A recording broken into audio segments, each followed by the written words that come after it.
Hello everyone and welcome back to the Messenger. In the last one we did stuff and now we're back at the Cloud Ruins. Hey, it worked. I'll be here if you need to go back. Oh, whoa, the view is insane. Why couldn't Ruxton leave me here instead? Because then I wouldn't have a way to get back down there. Welcome back to Cloud Ruins. The way they handle this place's second visit is interesting. Because it plays more so as another linear version of the level that you just have to go through mostly as 8-bit this time around. Because, no shit, the evil Manfred stuff is no longer going to be there now, so we have to take different portions through those giant horizontal rooms. With that said, it's about as dangerous as it was when we were first here. The difficulty curve does tend to stagnate during the latter two-thirds of the game, really. And that's partially because of the non-linear nature. You kind of have to make things around the same difficulty, so it doesn't seem like one area is inherently harder. The only time they really do that otherwise is the new areas, like Sunken Shrine and such, and even then, difficulty doesn't really rise there, depending on what it is. With that said, the main reason we are here is for Power Seals, admittedly, in my case, as we're only here for one story thing, and it's at the very end of the area, which, that's a long trek. I'm gonna be trying to cut out what I can along the way. It's mostly just going to be revisiting through the various 16-bit sections that we end up going through. But this is a long trek. I have to wonder why they made it so long. Because we have to go through almost the entire area. I think maybe going through half the area would have been enough. But no, we have to go through all of it. More or less, at least. I do quite like the 8-bit rendition to Cloud Ruins, though. Worth the wait to get to it.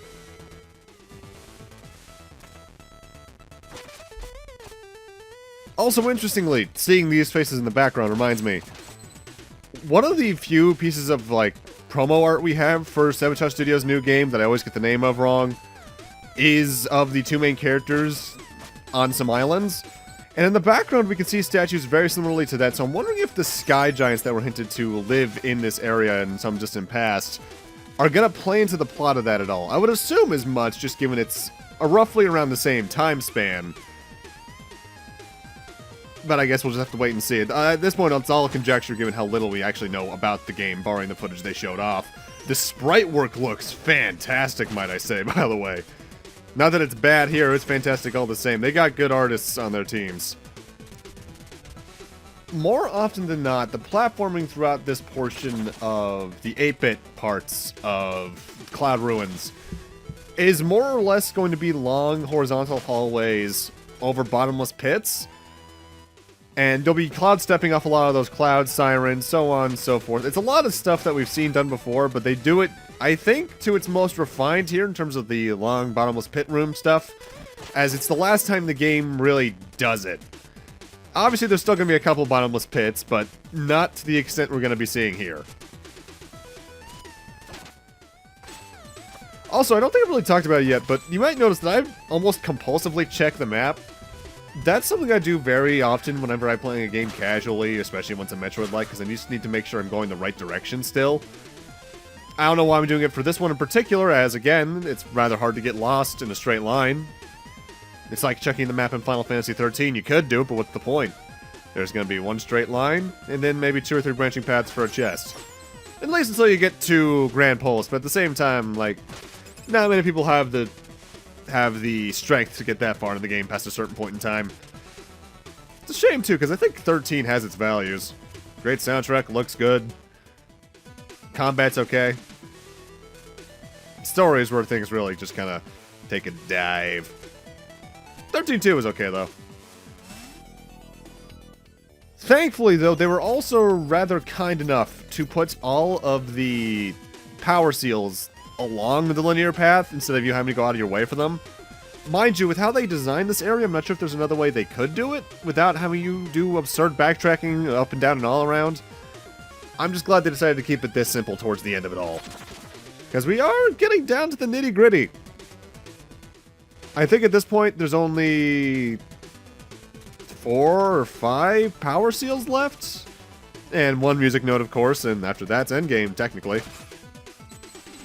There's still the DLC, which will be then a couple parts from now, but we'll get to that when we get there. I think that's probably one of the things that impressed me the most about this game off the bat, was just how much bang you get for your buck here. I was expecting this game to maybe be 6 to 7 hours long when I first played it. And if you noticed back in part 1 when my other save file was visible on screen for a moment, my original one from when I first played the game, it was about 9 hours long, counting DLC. Close to 10, I think.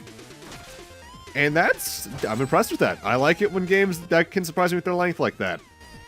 It's kind of like when I first got into Yakuza with Kiwami. I heard they were good, namely from a certain Abridged series creator. Tried out the first one's remake and was like, this is fun and nice, and then I went for the Platinum Trophy, and then the game went from being maybe 30 hours long to 100 something. Do not underestimate Yakuza games. They are bigger than they let on. Yakuza 3 is fun so far. I'm playing that through the remaster right now. Looking at the trophy list, it is surprisingly simple compared to the other ones. I'm guessing that's because it's not one of the remakes, and therefore it's just using the original PS3 version's trophy list, which gives me hope for Yakuza 4 and 5. Because, yeah, I love Yakuza Kiwami 0 and Kiwami 2. But I hate completing the completion list, and Yakuza 6 is probably going to make me do the same thing. I know Judgment is as well, and I'll get to that one eventually, but I just... God, I hate Mahjong. I always tend to forget it right before I get to it. And there's just so much in Judgment from what I've seen on that game's completion list. Kamuro Go, I think it was called.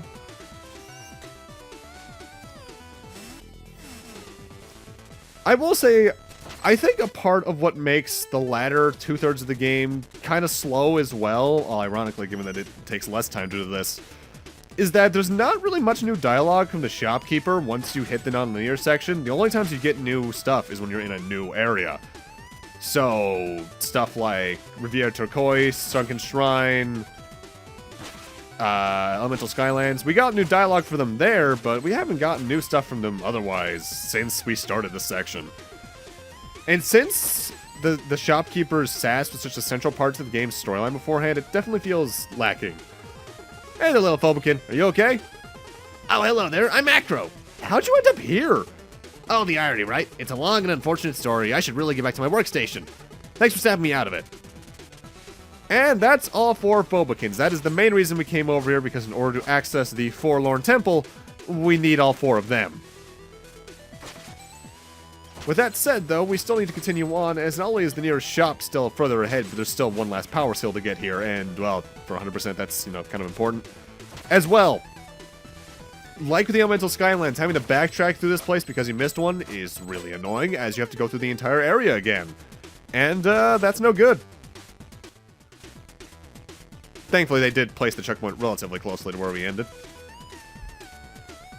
If they were ever to make a The Messenger 2 with these mechanics and just refine more, one thing I think they should do is add more proper warp points. And I'm not talking just like the middle of an area and such. I'm talking maybe certain shops could act as warp points throughout the rest of the game once you get to the non-linear section. If they do one again, that is. Because I feel like that would make traversing back and forth a much more, not satisfying task, but definitely more, not streamlined, but that's definitely the word that comes to mind. I don't know. The way we have to warp all over the place is one of the few parts of this game that really feels clunky. With that, though, we now have all 4 Phobekins here, and the bridge is built. The bridge is repaired. Can you believe it? We're so proud. Alright, now let's go and see what they actually say in the past, because I don't think I've ever checked this, and... Well, that's a time shard I also forgot to show off earlier in the game. That would have made getting all the upgrades easier. Let's see what Necro has to say. The whole crew's here. The bridge should be repaired in 500 years. Alright. Again, I believe the more Phobekins you get, the lower that time gets. I want to say it decreases by 2,000 years each time or so. But with that, we can now finally enter the Forlorn Temple. We've only been taunted about this place since part 2. Only 2 power seals in this area, though, which is good as the last 2. Forlorn Temple definitively feels more like a final area than any of the other areas during the non-linear section, as given its narrative implications we got back in part 2, This is kind of like the demon stronghold, so it's, you know, kind of important due to that. As well, there are hazards all over the place. All sorts of spikes placed over nearly every room, as well as a main gimmick that feels more unique than most of the other ones we've seen throughout this part of the game thus far. As well as me missing jumps still. I will say that, again, while you can technically take on any of the music notes in any order you want, barring you have to get the Tabi in order to get the one in the underworld, this is definitively the most final feeling note, just given its narrative implications. Also, me forgetting things are Crusher sequences.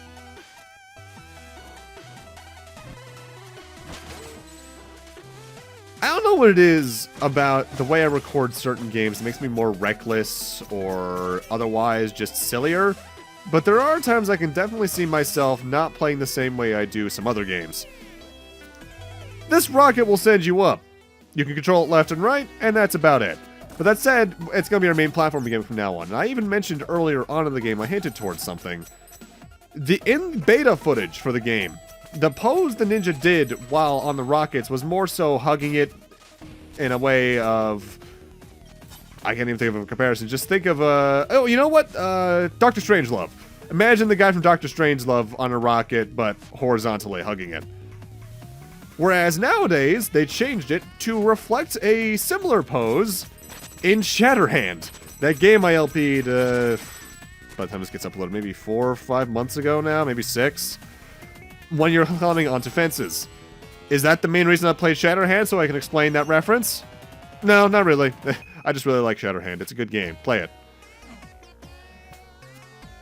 I do think part of the reason this place can be very difficult depending on when you find it in the game is dependent on how you've gone about your upgrade tree. As depending on how early you take this on, you might not have the defense upgrade yet. And given the amount of spikes throughout this place that rival the amount in Mega Man 4, that means you'd be taking 3 damage very regularly. And of course, that's gonna make people angry and upset and just generally in pain. It's actually one of the main reasons why I decided on the order I did was so that I could take this place on last with that upgrade, hopefully. That was assuming I didn't die too much, and that I collected time shards regularly enough. I do believe I've died less than I did either of my earlier playthroughs of this game, but honestly I have trouble remembering because I didn't keep count. Corbel did, I'm not Corbel. Additionally though, as you can see, and I've neglected to mention a couple of times, the secondary gimmick for this area is that we have switches that are only there in the past more often than not. And hitting those opens a door, activates platforms, so on and so forth. It's sort of the inverse of the pink crystal mechanic from the Tower of Time, where those were time switches. Once these switches go off, what they activate is completely activated. You just have to make sure you can use it to your advantage, or dodge the platforms that might try to crush you now that they're open.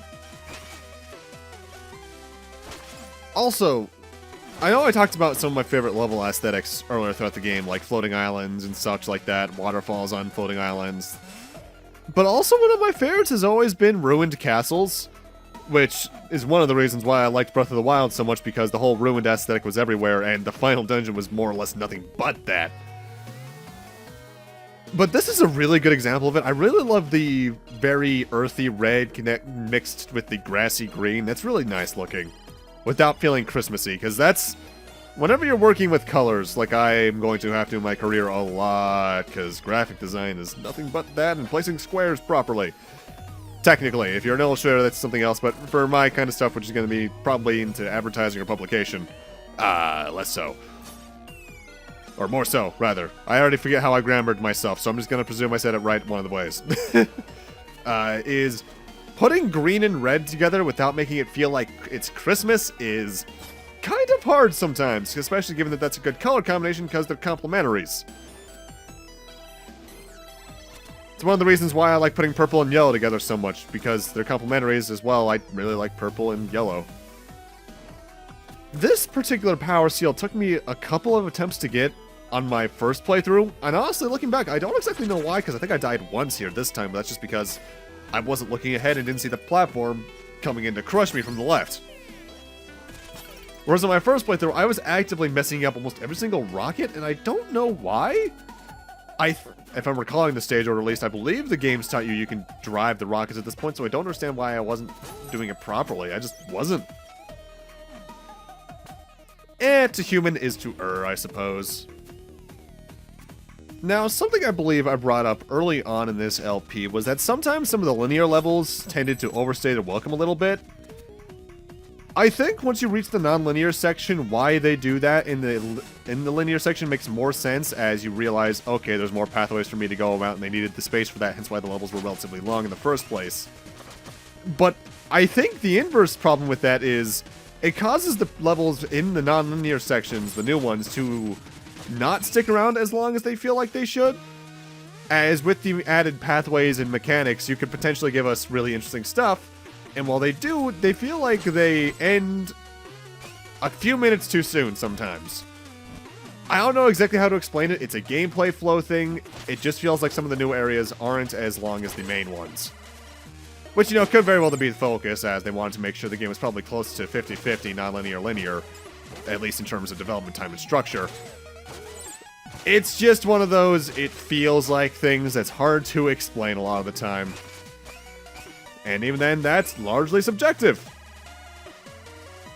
Just like music tastes, like how I like more or less anything that's got a good beat that's not country.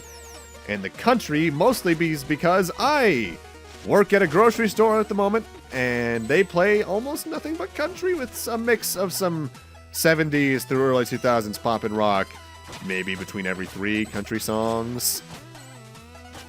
It grates on your ears after a while, I'll tell you what. Ugh.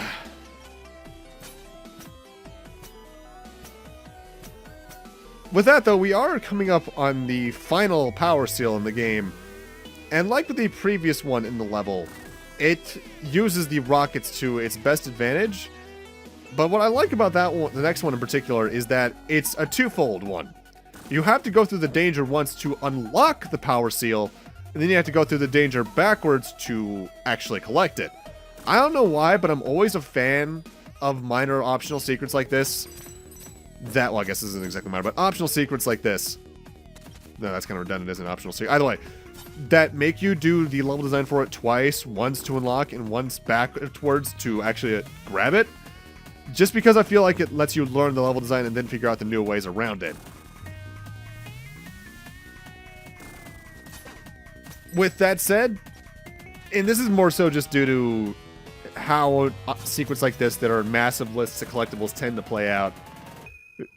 Because you can technically get any power seal last, there's none that really feel like an ultimate final power seal to collect in terms of difficulty. They're all more precise parts of platforming than most of the main game stuff, admittedly, as I brought up before, but none of them truly feel final, and that's just a circumstance and symptom of being a multi-big list collectible. With all 45 power seals collected, though, we can finally go into the shop and investigate that chest to see what it holds for us. Let's go see what we got.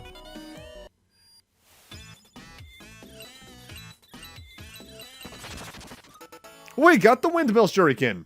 Avoid catching it to maximize duration. And you can swap it with the normal shuriken anytime you want. This is very much like the similar sub-weapon right out of Ninja Gaiden. You throw it forwards and it boomerangs back and forth over and over again. You can keep jumping to make it go back and forth even more. And it also has a completely different ammo count. I'll talk more about that next part. But I will say this thing can be very busted as it has the power of a shuriken, but can stay on screen for a lot longer and do multiple hits. But with that, I'm going to need to end this off here. Thank you guys for watching, and in part 17, we'll be finishing off the Forlorn Temple. See you guys then.